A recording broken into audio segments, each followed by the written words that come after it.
RC 뿌리기 세 번째 시간인데 우리가 일반적으로 다루지 않는 예언에 대한 주제를 좀 다루고자 합니다. 제가 먼저 말씀을 읽겠습니다. 고린도전서 14장 1절의 말씀이 되겠는데요.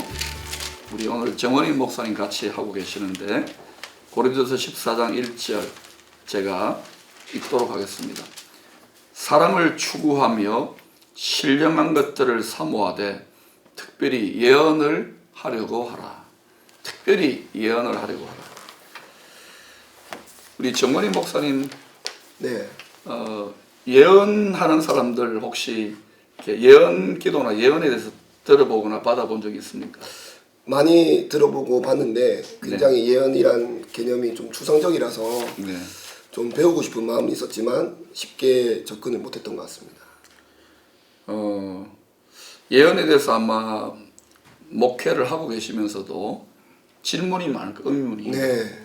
저도 예언에 대해서는 많은 고민과 의문을 가지고 좀 예언을 정리를 해가고 있는데 분명히 오늘 고린도서 14장 1절의 말씀은 특별히 예언을 하려고 하라 그랬죠. 하라. 그러니까 근데 우리가 이 말씀을 순종을 제대로 못하고 있거든요. 네. 그럼 혹시 목사님 뭐 질문 있으면은 한번 해보시면 저도 또 같이 말씀을 한번 나눠보겠습니다. 그 말씀드린 것처럼 예언이라는 게 굉장히 좀 막연하기도 하고 또 좀 추상적으로 다가오기도 합니다. 근데 오늘 담임 목사님 읽었던 말씀 보면 특별히 예언을 하려고 하라라고 분명하게 클리어하게 말하고 있는데 그렇다면 믿는 성도들이 과연 예언을 할 수 있을까라는 질문이 제일 먼저 들더라고요. 우리가 부지불식간에 네. 어떤 말들을 하게 되잖아요. 때로는 자녀들이 부모가 쓰는 말을 하잖아요. 부부 싸움을 할 때에 뭐 이렇게 쓰는 말들을 때로는 어린 아기가 하기도 하잖아요. 네. 또 때로는 부모님들이 아버지가 직장에 쓰는 그런 용어를 쓰기도 하고 또 우리가 때로는 부지불식간에 하나님의 말을 하기도 하고 네. 또 거짓의 아비 그죠? 믿기 전에 우리가 따랐던 거짓의 아비 사탄의 말을 하기도 해요. 네. 이 자체가 벌써 우리가 어떤 정신의 마음을 따라서 말하는데 하나님의 마음, 하나님의 심정이 충만하여서 하나님의 충만하여 말하게 되면 그거는 하나님의 말을 대변하는 거잖아요. 그것이 이제 일종의 예언인데 너무 예언이 신비적으로 되어 있잖아요. 네네. 점괘를 받고 점쟁이 집에 가고 그런 거하고 다르다는 것입니다. 네. 또 질문인데 그 구약 선지자들의 그 많은 예언들이 있는데 그 예언들과 신약에 성도된 우리의 예언이 어떤 차이가 있을지 그게 좀 궁금합니다. 저도 이제 늘 이 부분에 대해서 예언에 대해서 부정적인 생각을 많이 했었어요. 왜냐하면 소위 교회에서 예언의 은사를 받았다는 분이 막 자기가 네. 하면은 이게 기록된 성경 말씀의 권위를 가지는 것처럼 그러나 이제 구약의 선지자들의 예언의 말씀은 성경에 기록될 정도의 하나님이 특별하게 그들을 사로잡아 버렸어요. 황홀경 상태에 자신의 생각이 완전히 빠져나가고 구약의 예언자들을 보면 진짜 미친 사람 같잖아요. 옷을 벗고 다니기도 하고 그렇죠? 또 행동적인 퍼포먼스를 하기도 하고 그러는데 황홀경 상태라 그러죠. 그러나 그래서 기록되어졌는데 그대로 응하잖아요. 네. 그러나 신약의 예언을 하는 경우는 선지자 이렇게 이야기하기보다는 예언의 은사를 가진 사람들이 있는 거예요. 그런데 고린도서 13장 9절을 보면 이런 말씀이 있습니다. 우리가 부분적으로 알고 부분적으로 예언하니 구약에 기록된 예언의 말씀을 기록하게 한 권위를 가진 선지자들보다는 제한적이지요. 그렇지만 부분적으로 예언할 수 있는 거예요.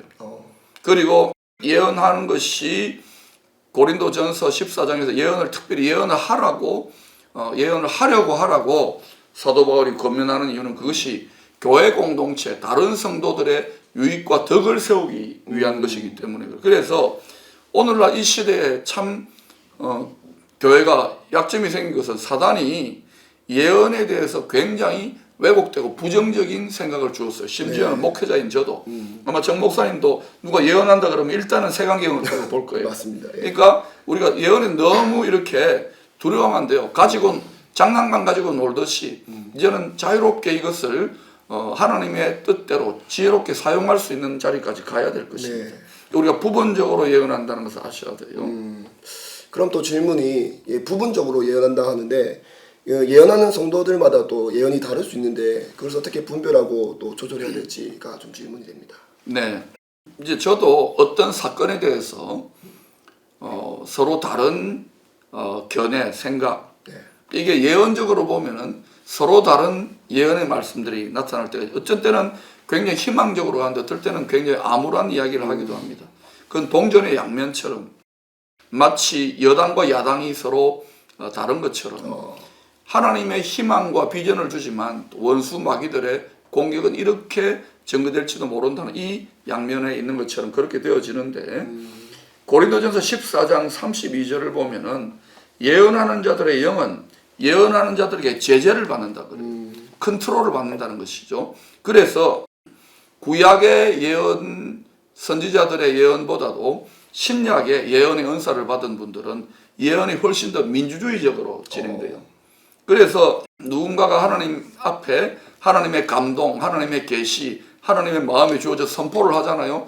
그러면 같이 기도하면서 하나님 주신 마음과 생각들을 나눌 수 있습니다. 이게 예언이다, 선지자다 이렇게 할 필요는 없어요. 그렇게 서로 나누다 보면은 서로 이게 하나님의 뜻인가 보다.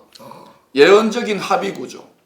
바울이 마게도냐로 가는 환상을 예언적으로 받았잖아요. 그러나 그 다음날 자신의 선교팀들하고 드로아에 있는 선교팀들과 같이 이게 하나님의 뜻이 맞는가? 그걸 서로 나누어서 일치로 맞다 해서 나아가고 또 안디옥 교회 그 지도자들도 하나님께 금식하며 기도할 때에 서로가 하나님의 마음을 나누면서 다 일치되는 자리까지 이르렀어요. 바로 바울과 바나바를 따로 구별하여 파송하라. 그러니까 우리가 얼마든지 서로 부분적으로 알지만 모자이크처럼 이 하나님 주시는 마음, 하나님의 말들을 조합하면 그 공동체, 또 그 성도를 향한 하나님의 뜻을 분별할 수 있는 거예요. 그래서 너무 이것을 신비적으로 특수한 사람들에게만 주어졌다. 그렇게 하면은 곤란하죠. 특별히 하라고 해야 되고 하는 과정에서 실수할 수 있고 또 실패할 수도 있겠지요. 네, 그러나 자꾸 해보면서 느는 것입니다. 예.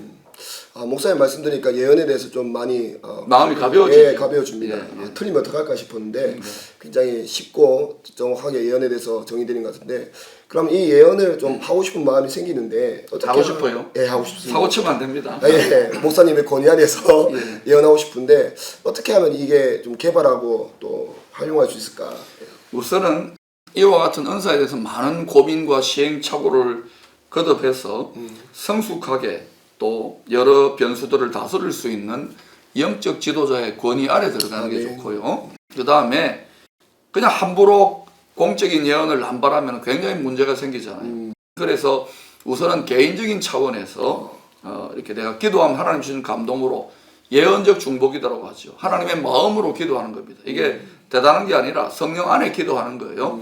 이렇게 하면서 누가 신뢰할 만한 자기 친구가 있으면 내가 하나님 주시는 마음인데 마음 같아. 근데 이렇게 겸손하게 나누면서 그럼 그게 적중률이 높아지잖아요. 그럼 또 그룹에서 또 이렇게 말을 해보고 그런데 이때에 내가 하나님의 예언을 받았다 선지자의 말을 들어라 이렇게 하면은 이거는 예언적 독재가 되는 거예요. 그래서 그렇게 하고 구약 시대에 특별히 선지자들의 시대 엘리야나 엘리사 시대는 선지 학교가 있었잖아요.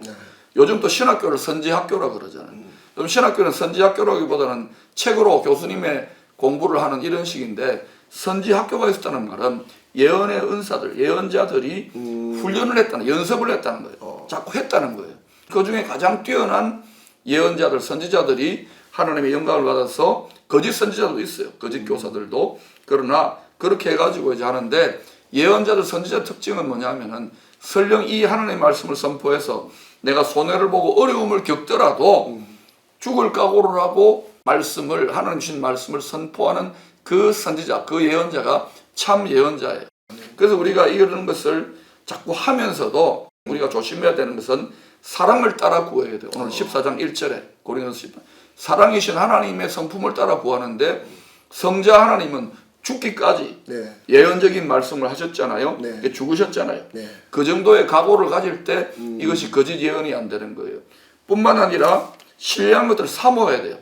사모하는 마음이 있어야 돼요. 네. 그리고 특별히 예언을 하려고 하라. 그러면 이것은 나를 과시하거나 나를 유익을 위해서가 아니라 공동체를 나누는데 아멘. 그런데 그 공동체가 하나님의 백성들 또 하나님의 종들 또는 예언의 은사를 받은 자들이 하나님 마음을 선포할지라도 그 예언을 멸시하거나 배척하거나 대적하게 되면 그 예언은 이루어지지 못해요. 왜냐하면 그건 씨앗과 같기 때문에. 항상 하나님은 그 공동체와 그 민족과 그 가정을 향해 여러분 자신을 향하여 하나님의 선하시고 기뻐하시고 온전한 뜻을 예언하게 해주시거든요. 아멘. 그래서 우리가 좋은 말들을 많이 하는데 예언의 연습 중에 하나는 저주와 정죄와 판단하는 예언은 그냥 여러분이 그 사람을 책망하는 경고하는 예언은 개인적으로 그 사람을 위해서나 중보기도 하시고 네.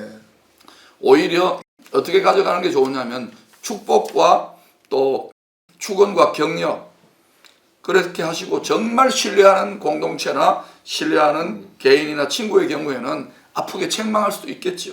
그러나 저도 많이 해보니까 아무리 하나님의 좋은 말로 책망하고 돌이키라 그러더라도 오히려 상처를 받거나 오해를 하는 경우들이 있어요. 그래서 이거는 연습을 많이 해야 되고 우리가 하나님의 마음에 감동이 있더라도 우리가 말로 뱉을 때는 시와 같이 또는 소설을 쓰는 것 같이 에세이를 쓰는 것 같이 아주 들리기에 아름답게 하기를 연습해야 되는데 쉽지 않지요. 자, 구약의 예언자들은 보세요. 다 하나님의 말씀을 죄가 관영할 때 그걸 죽기까지 선포함으로 다 이렇게 고난을 당했잖아요. 그래서 너무 예언해서 사모하지 마세요. 예. 그러면 좀 시련과 고난이 좀 임할 수도 있어요. 자, 그래서 결론적으로 우리 이제 정 목사 오늘 이 예언에 대해서 생각하면서 느낀 것 잠깐 한마디 얘기해 주세요. 그 목사님께서 명쾌하게 풀어주셔서 감사드리고요.